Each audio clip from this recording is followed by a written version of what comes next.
오늘 찬양할 때 경동이란 이름을 가지신 분이 두 분이 계셔요. 김경동 장로님, 이경동 집사님. 경동 보일러보다 더 뜨겁게 찬양해 주시고 하나님께서 기쁘게 받으신 줄로 믿습니다. 여러분들은 잘 못 느꼈을 건데 오늘 오전 예배가 평소 때보다 조금 일찍 끝난 거 여러분 아십니까? 왜 그랬을까요? 총회가 있어서 제 나름대로 조금 신경 쓴 겁니다. 그래서 한 5분, 7분 일찍 마쳤으니까 오후 예배는 5분, 7분 조금 길게 해도 되겠지요? 표정이 별로 좋지 않으신 것. 똑같이 하도록 하겠습니다. 오늘 이 시간 기도하며 축복하는 교회로 세워가라라는 제목으로 말씀을 전하도록 하겠습니다. 오늘 각 기관 총회가 있었습니다. 지난 2024년 한 해 동안 수고하신 분들이 많이 계신데 우리 다들 수고했지만 우리 회장님들 한번 손을 한번 들어줄까요? 2024년도 회장님, 2024년도 우리 수고 많았다고 우리 격려의 박수 한번 부탁드리도록 하겠습니다. 수고 많았습니다. 그렇다면 2025년도 회장 되신 분들, 그분들만 잠시 한번 일어나 보세요. 한번 일어나 보세요. 누가 되셨는지. 1남전도에 1, 2전도에 다들 올해 중3층에는 V하고 난리 났습니다. 자, 우리 수고 올해 이제 내년에 수고 많이 하실 것인데 여러분들 하나 영광 받으시라고 격려의 박수 부탁해서 수고하셨습니다. 감사합니다. 앉아주세요. 보니까 우리 김동순 집사님은 전도도 열심히 하지만 또 내년에 좀 회장 돼가지고 우리 할머니도 이끌어 가신다고 수고가 많을 것 같은데 더 많은 격려 부탁드리고요. 오늘 그런 측면에서 오늘 본문은 참 시적절한 말씀이라 그렇게 표현할 수 있을 것 같습니다. 그동안 히브리서를 쭉 설교하고 마지막 못했던 부분을 오늘 설교하게 되는데 오늘 또 총회하고 딱 소위 말해서 아구가 맞는 말씀이라고 할 수 있겠습니다. 그도 그럴 것이 오늘 읽은 말씀은 히브리서 맨 마지막에 그것도 마무리 인사하는 내용이 소개되고 있기 때문에 그렇습니다. 자, 우리 24절 말씀 같이 한번 읽어보도록 하겠습니다. 시작.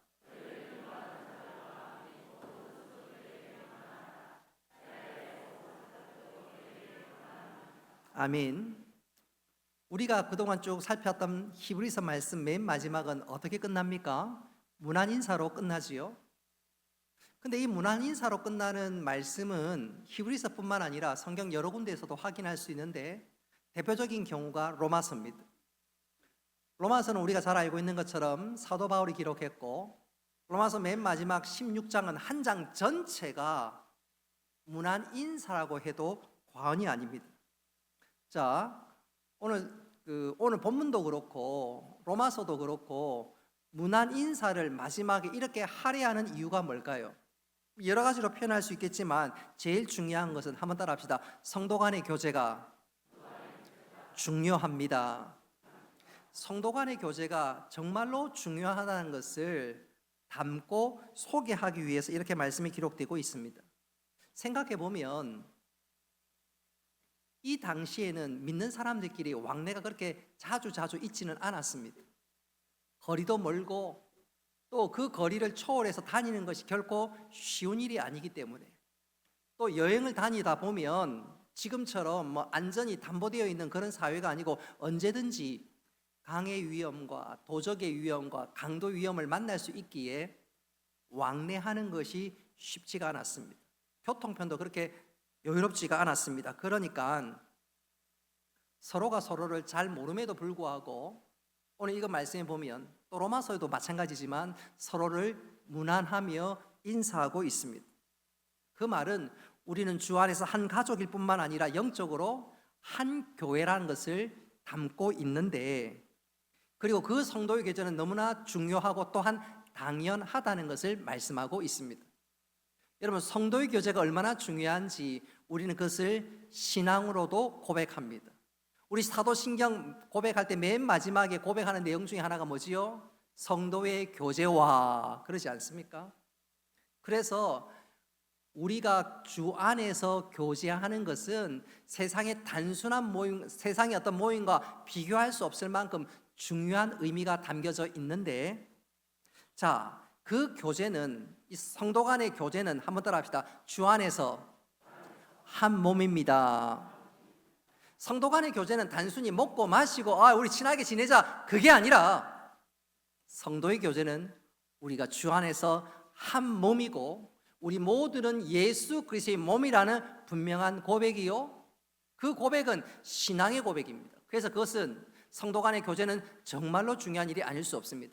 그런 이유로 교회에 왔다 갔다 하고 성도 간의 교제를 참여하지 않는다는 것은 굉장히 내 신앙생활에 마이너스 될 뿐만 아니라 영적으로 성숙하는 데 있어서 굉장한 어려움이나 난간에 봉착할 수가 있습니다.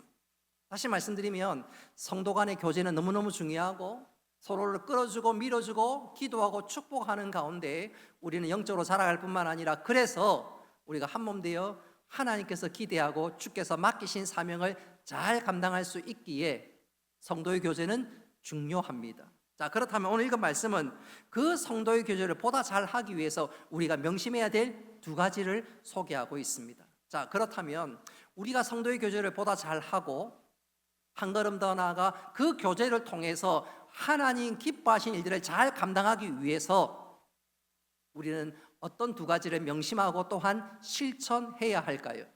그 첫 번째는 한번 따라 합시다. 서로를 위해서 기도해야 합니다. 성도의 교제를 잘 하기 위해서 제일 먼저 해야 될 것은 뭐냐 하면 서로를 위해서 기도하는 것입니다. 그래서 오늘 읽었던 말씀 18절에 보니까 이렇게 얘기하지요. 우리를 위하여 기도하라. 뿐만 아니라 19절에도 보니까 내가 더 속히 너희에게 돌아가기를 위하여 너희가 기도하기를 더욱 원하노라 그랬습니다. 여러분, 기도가 왜 중요하냐면, 교제에 있어서 기도가 왜 중요하냐면 기도야말로 그 사람을 사랑하는 가장 확실한 증거입니다. 한번 따라 합시다. 기도는 사랑의 증거입니다. 멀리 볼 것도 없어요.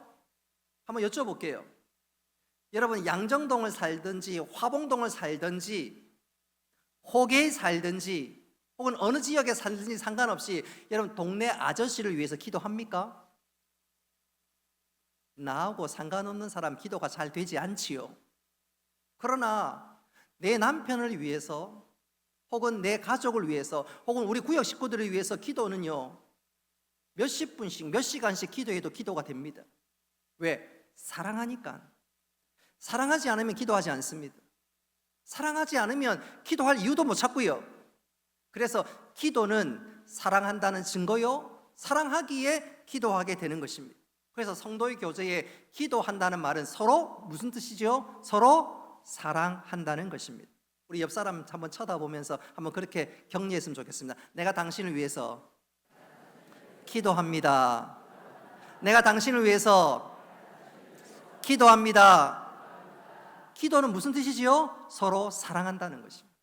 사랑하지 않으면 기도하지 않아요.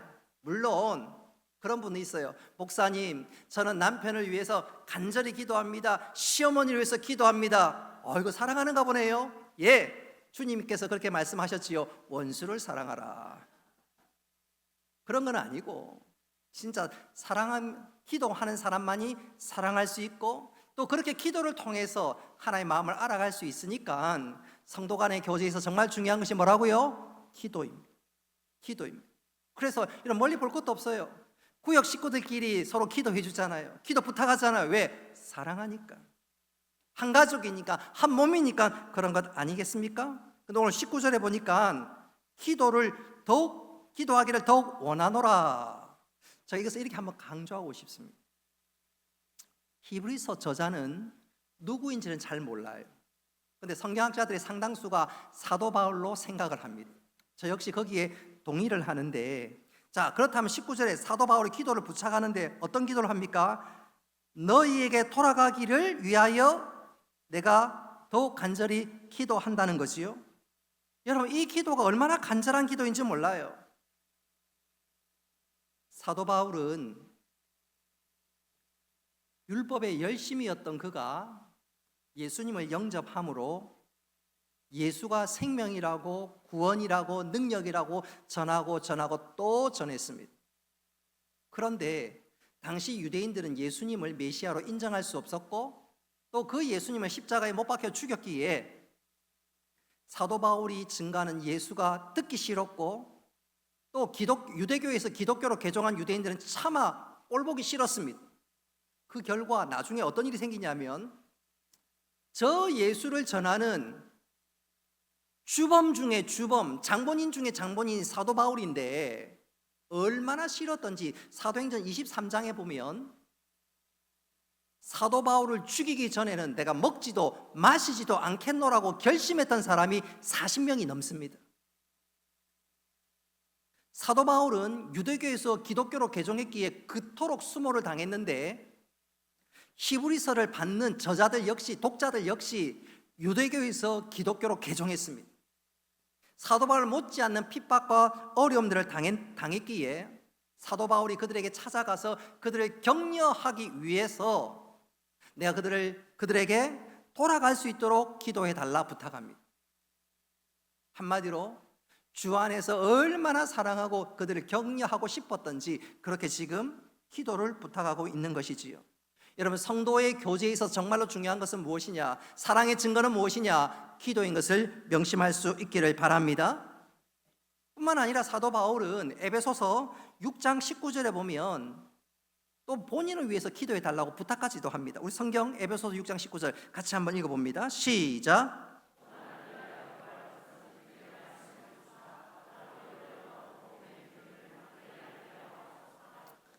아멘.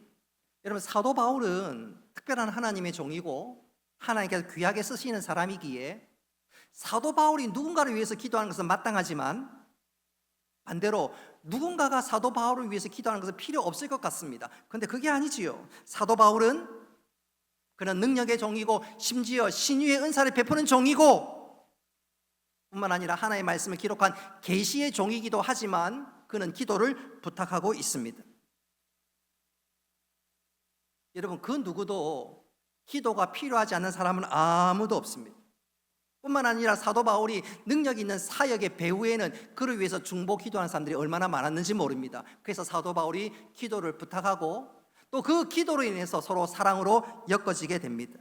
여러분, 사도 바울이 그렇게 기도를 간곡하게 요청했다면 우리는 더 이상 말할 것도 없지요. 서로가 서로를 위해서 기도하고 제가 여러분을 위해서 기도한과 동시에 여러분도 저를 위해서 기도해야 될 줄로 믿습니다. 그렇게 기도할 때 서로의 사랑을 확인할 뿐만 아니라 한 걸음 더 나아가 우리가 주 안에서 한 몸인 것을 확신할 수 있게 되겠지요. 그래서 기도로 서로가 사랑을 확인하고 기도로 하나 될 때, 한 몸 될 때 주님의 뜻을 온전히 이뤄나갈 수 있는 것입니다. 바라는 것은 성도의 교제는 단순한 교제를 넘어서 신앙 고백입니다. 하나님 기대하시고 기뻐하시는 일입니다. 그 성도의 교제에서 빠지지 말아야 될 첫 번째가 뭐라고요? 기도하는 것입니다. 할렐루야. 기도함으로 사랑하고 기도함으로 한 몸, 한 마음, 한 뜻 되어서 영적으로 하나님 뜻을 잘 캐치하고 하나님 뜻을 이뤄나가는 우리 모두가 될 수 있기를 주님의 이름으로 축복합니다.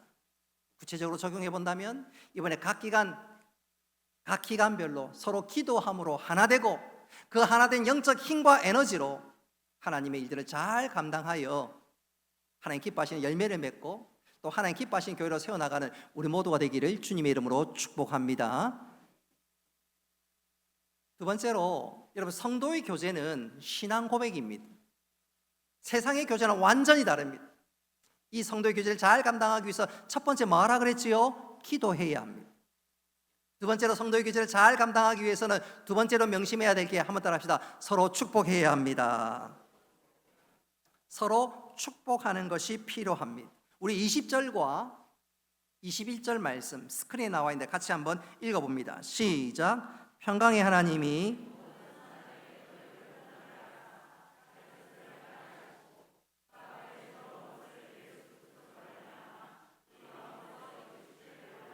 아멘. 여기 21절 맨 마지막에 원하노라 이 말은 기도가 아니라 축복입니다. 다시 한번 강조합니다. 여기서 원하노라는 기도가 아니라 축복입니다. 여러분, 축복은 하나님의 복을 선포하는 것이고 그 하나님의 복을 약속해 주는 것입니다. 그래서일까요? 구약에 보면 공동체의 리더가 축복하는 경우들 자주 볼 수가 있습니다. 왕이, 제사장이 혹은 선지자가 축복합니다. 가정에서는 그 가정의 가장이 가족을 위해서 축복을 하지요. 신약에 와서는 사도가 교회 공동체를 위해서 축복합니다. 오늘날에 이르러서는 목사가 교회를 위해서, 성도를 위해서 축복합니다. 가정에서는 가장이, 아버지가 자녀를 위해서 축복하지요. 이처럼 한번 따라합시다. 믿음의 공동체는 항상 축복이 있습니다. 그 축복을 통해서 하나님께서 그 가정 혹은 그 사람에게 복이 임하고 하나님의 은혜가 임해서 무엇이든지 넉넉하게 감당해 나갈 수 있는 것이지요. 명심해야 할 것은 축복은 개인의 소원을 담는 행위나 덕담이 아닙니다. 뭐 잘 됐으면 좋겠네, 덕담이 아닙니다. 축복은 하나님의 복을 전달하는 것입니다. 그 공동체의 리더가 하나님의 복을 빌어주고 하나님의 복을 전달하는 것입니다. 구약에는 대제사장이 온 이스라엘 백성들을 위해서 축복하지요. 오늘날에 이르러서는 목사가 성도들 향해서 예배 맨 마지막에 축도를 하고 하나님 축복을 흘려보냅니다. 여러분 기억해야 될 것은, 여러분 목사가 손들고 이 축복하는 것은, 이 안수하는 것은 기도가 아니라 하나의 복을 내려주는 것입니다. 정확하게 의하면 강복선언이라고 할 수 있는 것입니다. 개혁주의 신학에서 보면 축도라는 말보다는, 한번 따라 합시다. 강복선언, 강복선언이라는 말이 더 정확합니다. 그래서 목사님들이 축도할 때 눈 감고 축도하지요. 눈 감고 축도하지요. 근데 정확한 의미에서는 축도할 때는 목사가 눈을 뜨고, 여러분도 눈을 뜨고, 그래서 제가 축복하는 게 사실은 성경적입니다. 여러분 우리가 오늘 오전 예배 마치고 송정원 집사님 혹은 또 박영수 권사님에서 우리 축복송 했지요. 그때 우리가 축복송 할 때요, 다 눈 감고 송정훈 집사님한테 축복합니다 합니까? 이상하지요. 축복은 눈을 뜨고 복을 빌어주는 행위이고 행동입니다. 그래서 목사가 축도할 때도 정확하게 표현하자면 눈을 뜨고, 또 여러분도 눈을 뜨고 축도하는 것이 맞습니다. 근데 교회 전통상, 관례상 목사가 눈 감고 성도들도 눈 감고 축도하기 때문에 축도하는 것이지, 정확한 의미는 주보에 축도란 말보다 강복선언이라는 것이 맞고, 목사가 눈 뜨고 축도하는 것이 보다 성경적입니다. 근데 어느 교회 가니까 주보에 강복선언이라고 적혀 있었어요. 얼큰이 해가지고 제가 그날 온 성도들에게 저도 눈 뜨고 축복해봤어요. 자, 어쨌든 여러분 축도는 하나님의 복을 임하는 행위이기 때문에 조금 표현이 이렇게 좀 오해가 될 수 있지만, 목사님들이 헌금하고 난 이후에 목사님께서 축도하심으로 헌신 예배를 마치겠습니다, 그렇게 얘기하지요. 그러면 정확하게 하려면 목사님이 기도하고 예수님의 이름으로 기도합니다 하고 맨 마지막에 축도하는 게 맞습니다. 왜냐하면 기도는 올려드리는 것이라면 축도는 내려오는 것이기 때문에 그렇습니다.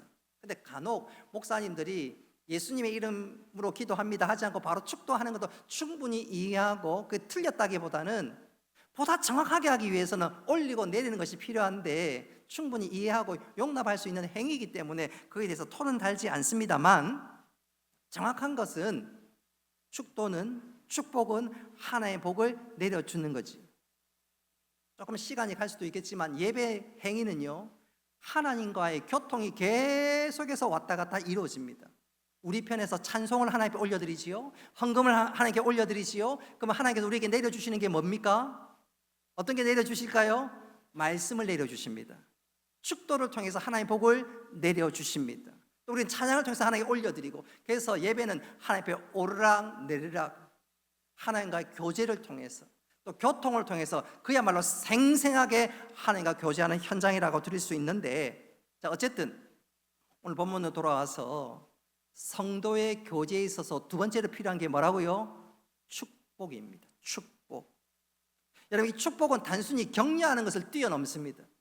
하나님의 복이, 하나님의 은혜가 임하도록 복을 빌어주는 거예요. 그리고 하나님의 은혜가 임하면 어떤 문제도, 어떤 위기도 넉넉하게 이기게 될 줄 믿으시기를 바랍니다.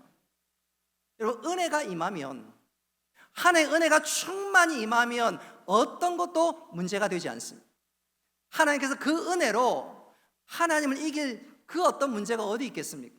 하나님께서 감당치 못할 시험당함을 허락지 않고 또 시험당할 중에 능히 피할 길을 내어주시고, 그러니까 하나님의 은혜가 복이 임하면 어떤 거든지 넉넉하게 이기고 어떤 담들도 넘어갈 수 있는 것이지요. 그러니까 우리가 예배를 통해서 또 성도의 교제를 통해서 축복하고 복을 빌어주는 것 얼마나 귀한 일인지 모릅니다. 우리 한번 실천했으면 좋겠는데, 옆 사람 쳐다보고요. 옆 사람 쳐다보고요. 당신에게 하나님의 복을 빕니다.